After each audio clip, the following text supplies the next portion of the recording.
नमस्कार साथियों, आज हम बात करने चल रहे हैं हमारे गणित के सावधिक आकलन के बारे में। इसके पिछले वीडियो में हमने सभी प्रकार के ट्रैकरों के बारे में जाना और उन्हें कैसे भरना है यह भी जाना था। भाषा का सावधिक आकलन 9वें सप्ताह में किया जा चुका है और गणित का सावधिक आकलन 11वें सप्ताह में हम करने चल रहे हैं। साथियों, उम्मीद करता हूँ कि इस वीडियो से आपको गणित के सावधिक आकलन को करने में बहुत सहायता मिलेगी और आपसे निवेदन करता हूँ कि इस वीडियो को लाइक और सब्सक्राइब जरूर करें और अगर वीडियो अच्छी लगे तो शेयर करना न भूलें। तो आइए शुरू करते हैं कक्षा 1 की कार्य पुस्तिका कलरव गणित से। दोस्तों, कक्षा 1, 2, 3 इन कक्षाओं में गणित के सावधिक आकलन के कुल 10 कार्यपत्रक दिए गए हैं जो प्रत्येक 40 मिनट के रखे गए हैं, जिसमें प्रत्येक दिन हमें 2 कार्यपत्रकों पर कार्य कराना है और साथ ही साथ ऐसे बच्चे जो निपुण लक्ष्य की प्राप्ति नहीं कर पा रहे हैं उन्हें रिमेडियल गतिविधि भी करानी है। दोस्तों, इसमें एक बात का विशेष ध्यान रखना है कि प्रत्येक दिवस पहला, दूसरा और तीसरा कालांश भाषा शिक्षण के लिए निर्धारित है, तो उसमें हमें भाषा शिक्षण का ही कार्य कराना है और चौथे कालांश में ही हम गणित के आकलन का कार्य शुरू कराएंगे। साथियों, आइए सावधिक आकलन 1 को समझने का प्रयास करते हैं कि कोई बच्चा इसको किस तरह से करेगा। देखिए, यहाँ पे पहला कार्यपत्रक है सावधिक आकलन 1। इसमें कुछ प्रश्न दिए हुए हैं इस पत्रक पे और 4 तरह के इसमें प्रश्न हैं।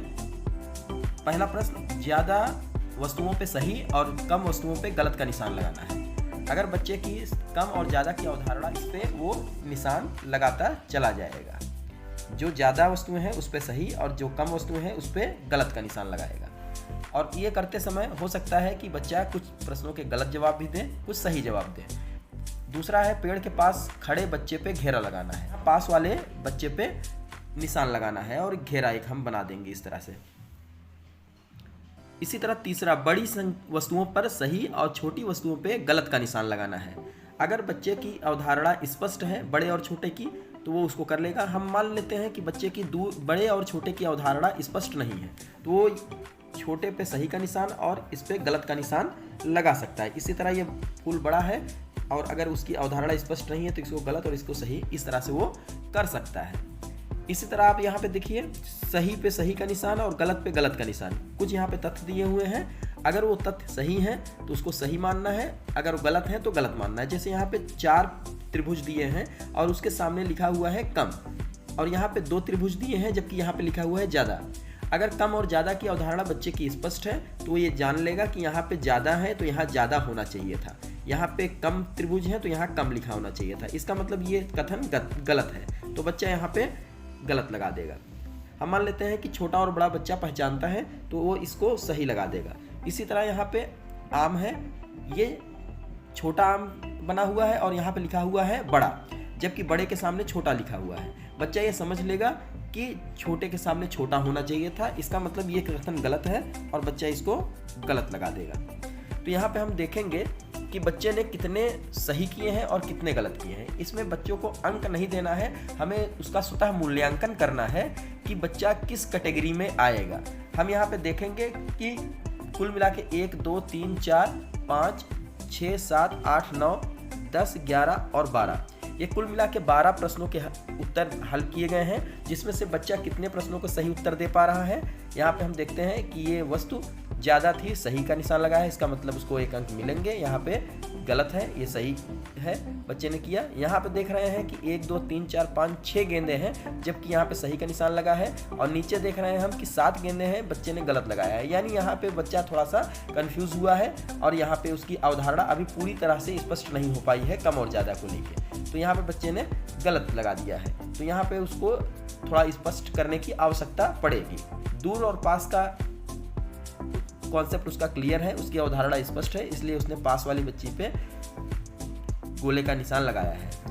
इसी तरह बड़ी वस्तुओं और छोटी वस्तुओं की भी अवधारणा अभी बच्चे की स्पष्ट नहीं हो पाई है, इसलिए उसने यहाँ पे गलत कर दिया है उत्तर।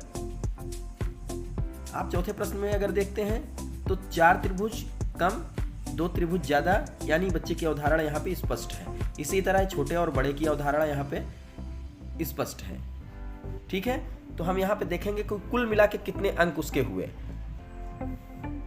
तो यहाँ पे आप देख सकते हैं कि ये बच्चे ने सही किया है, ये सही किया है, ये गलत किया है, ये गलत किया है, यानी 2 अंक, 3 अंक, और यहाँ पे ये सही है इस बच्चे का 4, 5 और 6 अंक, यानी 12 में से 6 अंक बच्चे को मिल रहा है। ये अंक हमें देने नहीं है, हमें ये देखना है कि 50% के करीब में बच्चा पहुँच रहा है। दोस्तों, जिन बच्चों ने 50% से कम अंक अर्जित किए हैं उन्हें हम ए की श्रेणी में रखेंगे, और जिन बच्चों ने 50% से अधिक अंक अर्जित किए हैं उनको हम बी की श्रेणी में रखेंगे। इस आकलन को करने के पश्चात हमें इस आकलन में जो ग्रेड मिले हैं बच्चों को ए और बी, उसको हम यहाँ पे 10 ट्रैक जितने भी हमारे वहाँ कारपत्रक थे, कार्य कराने के बाद ए और बी श्रेणी के हिसाब से सभी कारपत्रकों का नंबर यानी ग्रेड हम इस पे दर्ज कर देंगे। दोस्तों,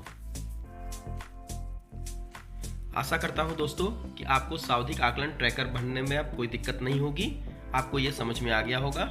इसी के साथ नमस्कार।